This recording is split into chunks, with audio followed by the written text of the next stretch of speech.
की प्रधानमंत्री आवास योजनेच्या अंतर्गत यावर्षी केंद्र सरकारच्या वतीनं महाराष्ट्रातल्या गरिबांकरता एका वर्षात 20 लाख घरं देण्याची अनाउन्समेंट आत्ताच केंद्रीय ग्रामविकास मंत्री आदरणीय शिवराज सिंग चौहान साहेबांनी केलेली आहे।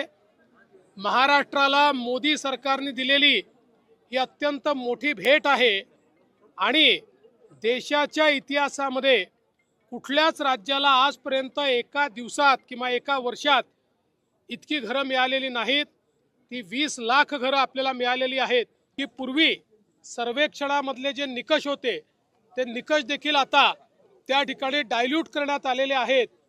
ज्यांची नावं सुटली होती आणि जे खरे बेघर आहेत, मग ते शेतकरी असो महिला असो, अशा सगळ्यांना नव्या सर्वेक्षणामध्ये त्या ठिकाणी इन्क्लूड करण्यात येणार आहे।